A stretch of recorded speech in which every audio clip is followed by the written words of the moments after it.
So I've been using this term the last few days as we've been going through things, but we're going to actually define it right now just to make sure everyone understands what I'm talking about when I use the word prism. Anyone know what a prism is? What makes something a prism? It's three-dimensional, yep. So a polyhedron, it is one of the polyhedrons we've been talking about. What's specific about it is it's a polyhedron with exactly two congruent and parallel faces. Let me know if you don't ever understand my shorthand. It's just rather than writing the words out. So congruent for the one, parallel for the other. And those faces we call our bases. So a polyhedron with exactly two congruent parallel faces. The other faces in the figure we call our lateral faces. So I'm going to draw you a picture real quick just to kind of give you an idea of what the lateral faces are, what the bases are, that type of stuff. You always name a prism by the shape of its base. So like I was calling things, remember, a hexagonal prism. That means its bases are hexagons. A rectangular prism, its bases are rectangles, okay? So you name it by the shape of its base. But let's just, real quick here. Actually, oh, that's fine. We'll do this.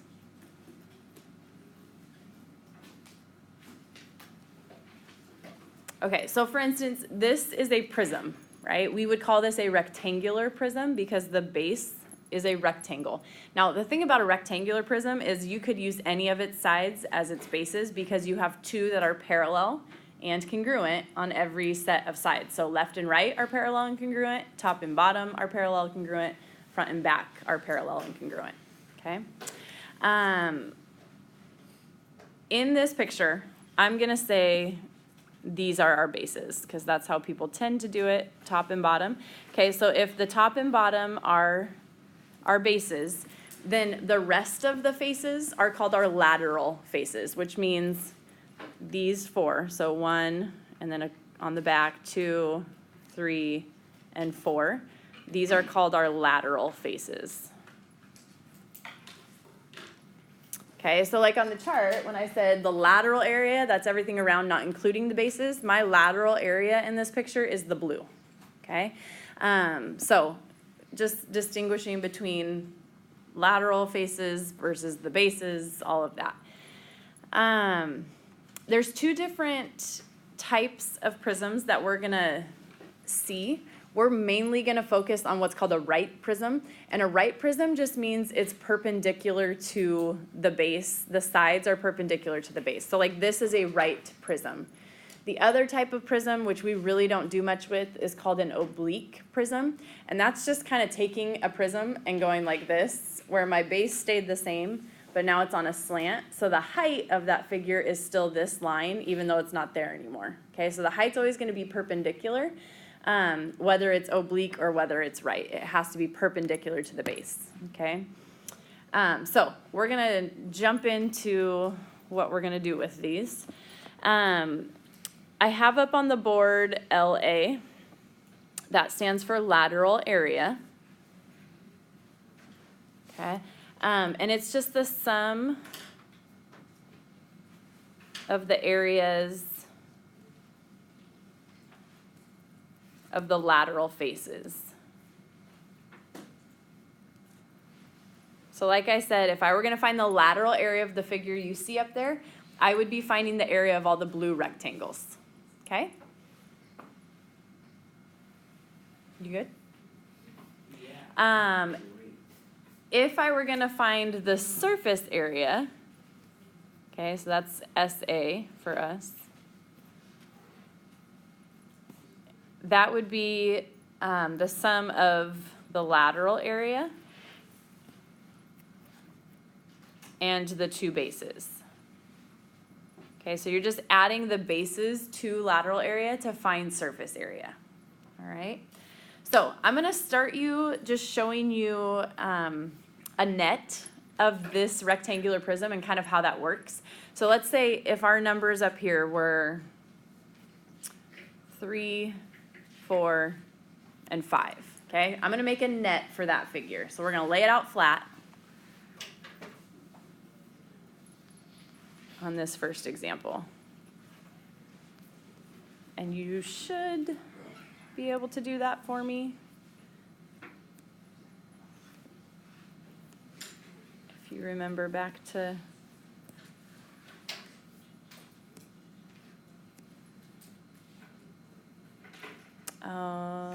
no, that's okay.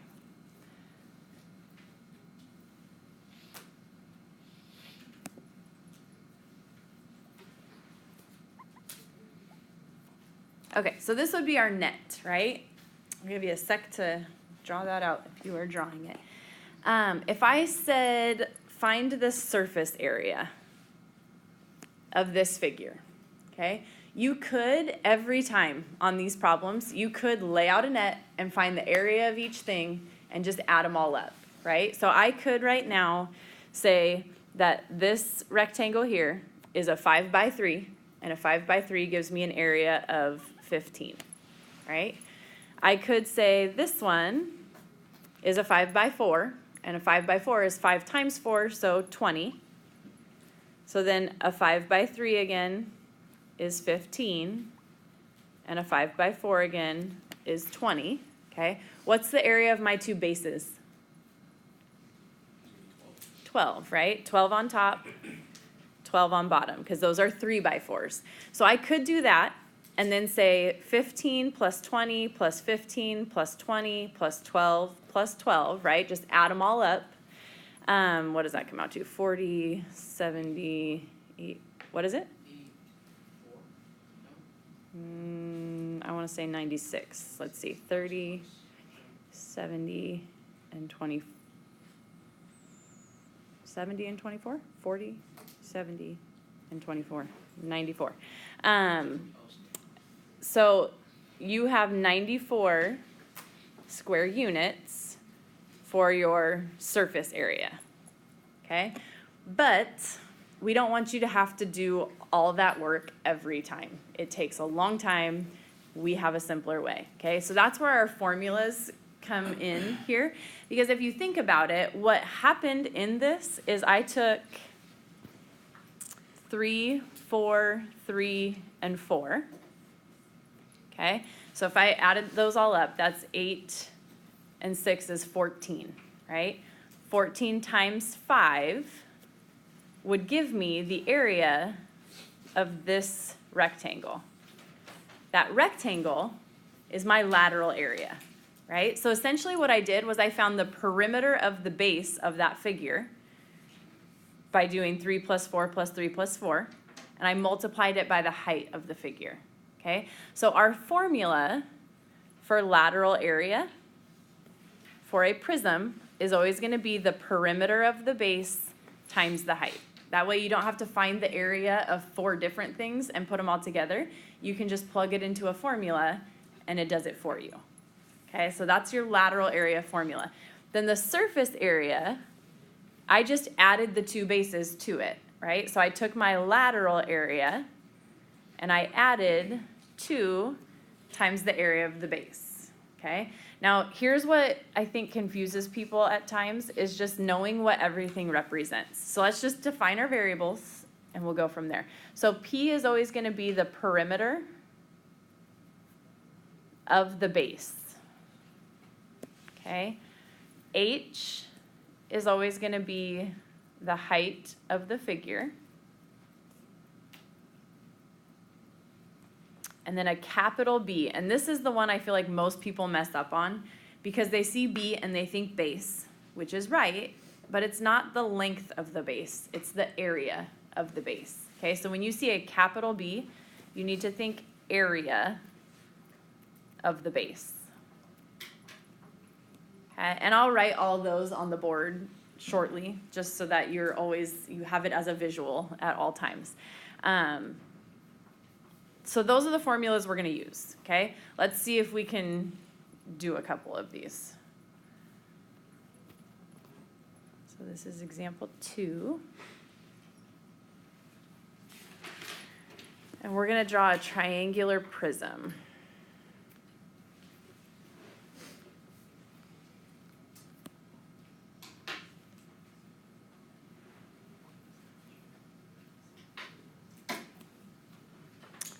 All right, so let's say this is 3 centimeters, this is 4 centimeters, and this is 5. And then this is 6 centimeters.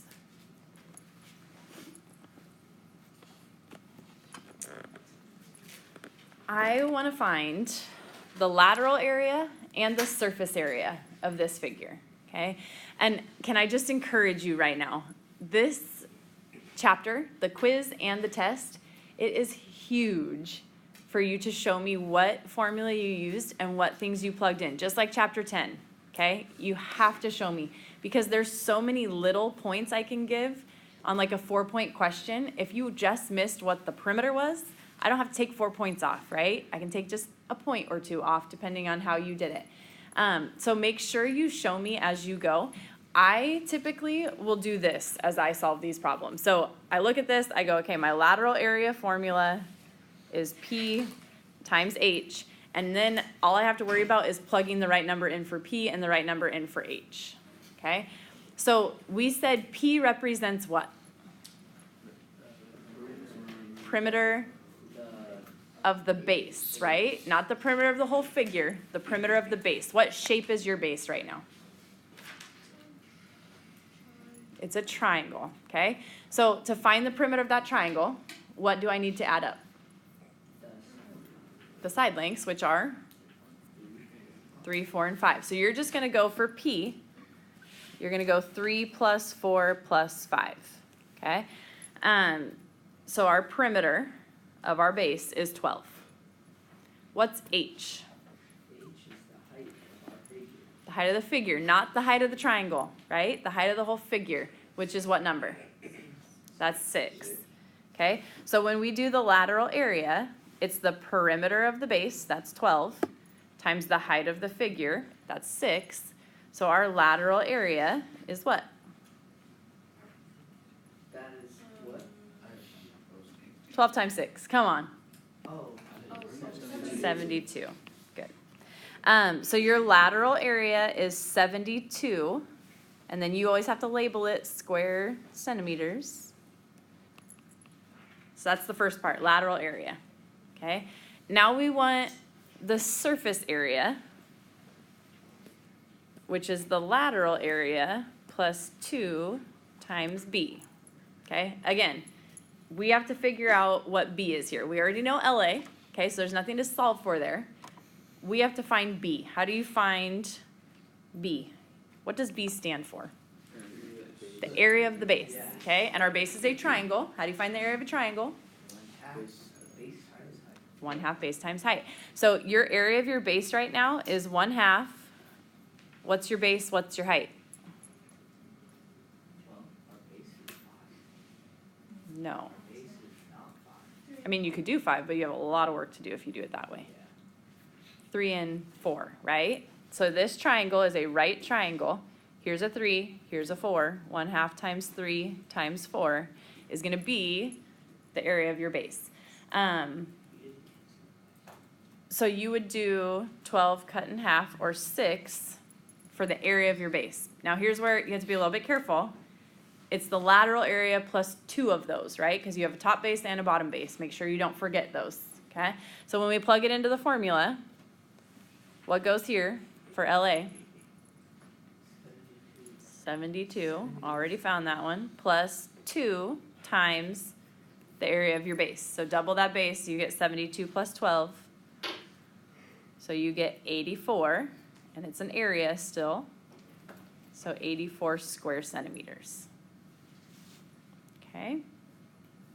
Questions on that? Yeah, Ryan. Oh, never mind. Because it's like, never mind. You sure? Yeah, because, yeah, fine. Okay. Here's the deal. I feel like these problems feel very challenging at times for people because there's so many components to it.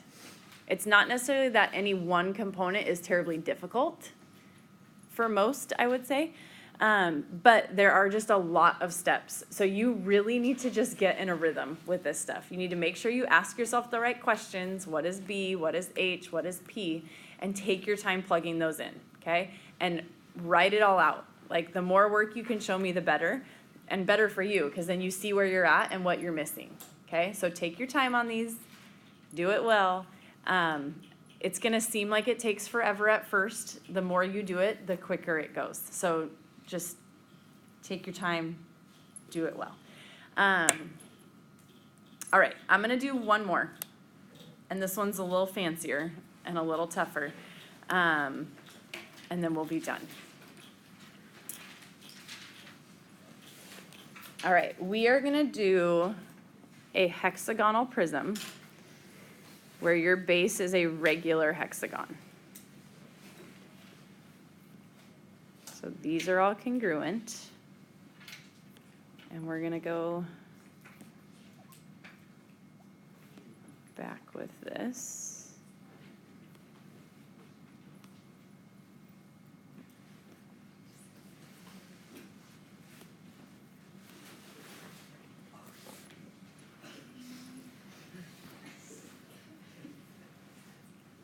Are you guys always so chatty back there throughout the lesson? We're gonna change seats. No, I We are can't. gonna change This is, seats. I'm stuck. You're not stuck. Dang it. You I don't can live do there. No, Um, it was Kenny's fault. Not Jared. What? It was not Jared's fault. Who's Jared? Oh, that Jared's fault. I know who he is. You made it sound like Kenny did something that you're talking about something else going I on did yet. nothing. Come on, Kenny's lying. Okay, anyway. I couldn't even draw this. Just draw a hexagon and then remember how when I draw a rectangular prism, I go back like this off all of them at the same length, at the same angle? That's what you have to do here, but 6 times instead of 4, or instead of 3. So you draw your front hexagon, and then you go same length for all of these guys, and then connect them, and then draw your dotted lines in. I know it's not the simplest, but that's okay. Okay, so we want to find lateral area and surface area. What is our base, first of all? What is with you? I was stretching. Uh-huh. What shape is our base? It's a rectangle. No, No? it's not a rectangle. Remember, your bases are parallel and congruent. Exactly 2 that are parallel and congruent. A hexagon, right? It's a hexagonal prism. Ow. So your base is a hexagon, okay? So for the lateral area, it's P times H. What does P represent? The perimeter of something. What? Our base. The base, okay? So if our base is a hexagon, you're finding the perimeter of the hexagon. What is the perimeter of that hexagon? Well, 6 times 6, right? 6 times 6, or 36, okay? What is the height? Height of what? The base? The whole thing, right? big Height of the figure, right? for that. So the distance between your 2 bases, It's 12. which is 12, okay? So that means our lateral area is P, 36, times H, which is 12, okay? So when you plug that in, 36 times 12, where'd my calculator go?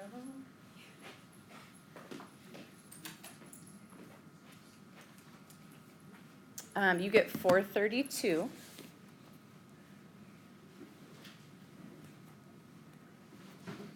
And it's an area, so square meters. Okay, so that's your lateral area. We want surface area now. What's the formula? SA plus 2B. 2B. Okay, what does B stand for? The area of the base. The area of the base. So we have to find the area of a regular hexagon. Have you done that before? Yeah, you have. Totally have. So I'm just gonna draw the base right here so we can work with it a little bit and then we'll go from there. So you have a regular hexagon with a side length of 6, right? To find the area of that, we're gonna turn it into our little triangle here. Do you remember what kind of triangle is that? It's a 30, 60, 90. So the 30 is here, the 60 is here, okay? This would be 3 then, because the whole side is 6. What's your apothem? 3 rad 3. Okay. Okay, so we need, surface area is lateral area, which is what? 432 meters. 432 plus 2 times the area of the base. And our area of our base is going to be what formula? 1/2 AP. So you're going to go 1/2 times the apothem, 3 rad 3, times the perimeter, which is what? 36. 6 times 6. Okay? So this is going to go here, but let's simplify it first. So you're going to go 1/2 times 36 times 3 is 54 rad 3. If we kept it simplest radical form, we would say the surface area is 432 plus 108 rad 3. Right? We would just double that 54. If you do it nearest 10th, then you can plug in that rad 3, but you cannot add those two together and then attach the rad 3, right? So if you do it simplest radical form, this is your answer. If you do it to the nearest 10th, you get 619.1 square meters. Okay, so it just depends, simplest radical or nearest 10th. I feel like on these, they'll typically say give it to the nearest 10th just because it's a nicer number than this, but you could do it either way. Okay, so P stands for what? Perimeter of the base. H stands for height of the figure. Capital B stands for area of the base, okay? It takes a little while to just get those ingrained, but once you get it there, these go lickety-split, okay?